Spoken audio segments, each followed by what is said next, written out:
நேற்று புதுச்சேரி மாநில முதல்வர் திரு ரங்கசாமி அவர்கள் புதுச்சேரி மாநிலத்தில் ரேஷன் கடைகள் திறக்கப்பட்டு அந்த ரேஷன் கடைகள் மூலமாக இலவச அரிசி, மானிய விலையில் சர்க்கரை, பருப்பு, சமையல் எண்ணெய் வழங்கப்படும் என்று நேற்று அறிவிச்சிருக்கார். மார்க்சிஸ்ட் கம்யூனிஸ்ட் கட்சியின் சார்பாக முதலமைச்சர் அறிவிப்பை நாங்கள் வரவேற்கிறோம். ஆனால் இந்த ரேஷன் கடைகள் திறக்கப்பட்டு அரிசியும் மானிய விலையில் சர்க்கரை, பருப்பு, சமையல் எண்ணெய் வழங்கப்படும் என்று முதலமைச்சர் அறிவித்தது என்பது மார்க்சிஸ்ட் கம்யூனிஸ்ட் கட்சி நடத்திய போராட்டத்துக்கு கிடைத்த வெற்றி என்பதை நான் அங்கே குறிப்பிட விரும்புகிறேன். குறிப்பாக கடந்த 2022ஆம் ஆண்டு ஆகஸ்ட் மாதம் 2ஆம் தேதி இந்த போராட்டத்தை நாங்கள் துவங்கினோம்.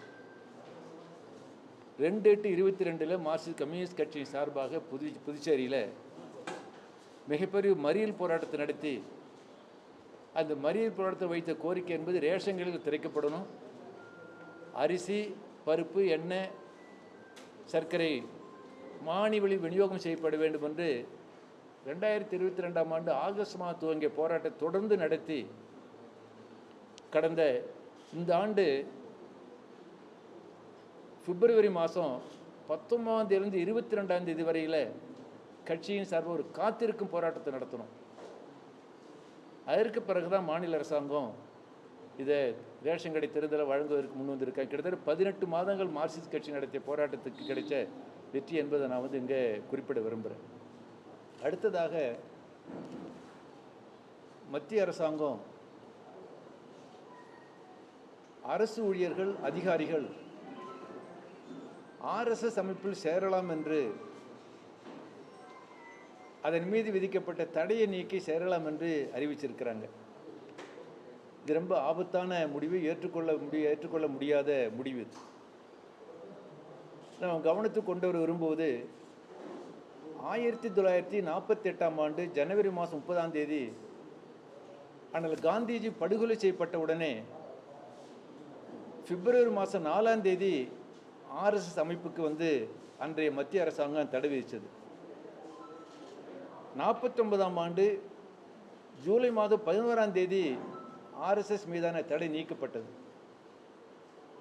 எந்த உத்தரவாதத்தில் சொன்னால் RSS தலைவர் கோல்வால்கர் அன்றைய உள்துறை அமைச்சர் பட்டேலுக்கு எழுதிய கடிதத்தில் RSS இனி அரசியலில் ஈடுபடாது, அரசியல் சட்டத்தை ஏற்றுக்கிறோம், தேசிய கொடியை ஏற்றுக்கிறோம், அரசியல் ஈடுபட மாட்டோம் என்று ஒரு கலாச்சார அமைப்பாக செயல்படும் என்று RSS கோல்வால்கர் பட்டேலுக்கு எழுதிய அந்த கடிதத்துக்கு பிறகுதான் RSS தடையை அன்றைய அரசு நீக்கியது.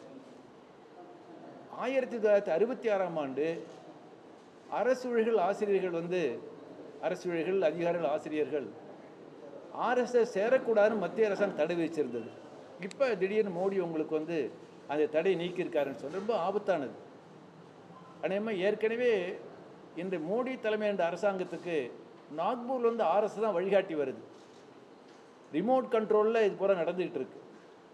எப்போல்லாம் பாஜக ஆட்சிக்கு வருகிறதோ அப்பொழுதெல்லாம் RSS அரசு நிர்வாகத்தில் ஊடுருவி அவங்க அஜெண்டாவை அமலாக்கிறது முயற்சி எடுப்பாங்க.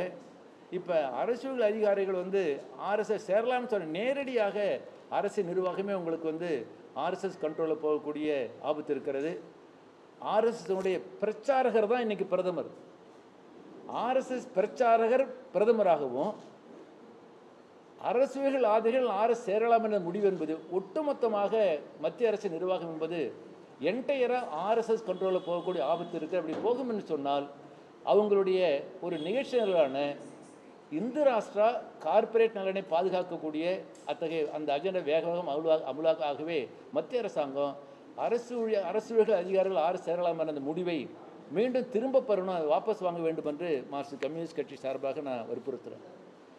அடுத்து நேற்று துவங்கிய நாடாளுமன்ற கூட்டத்தொடரில் நீட் தேர்வை ரத்து செய்ய வேண்டும் என்று எதிர்க்கட்சி அனைவரும் வலியுறுத்தி இருக்கிறாங்க. ஆனால் ரத்து செய்ய முடியாதுன்னு மத்திய அமைச்சர் வந்து மறுத்திருக்கார். ரொம்ப மோசமானது.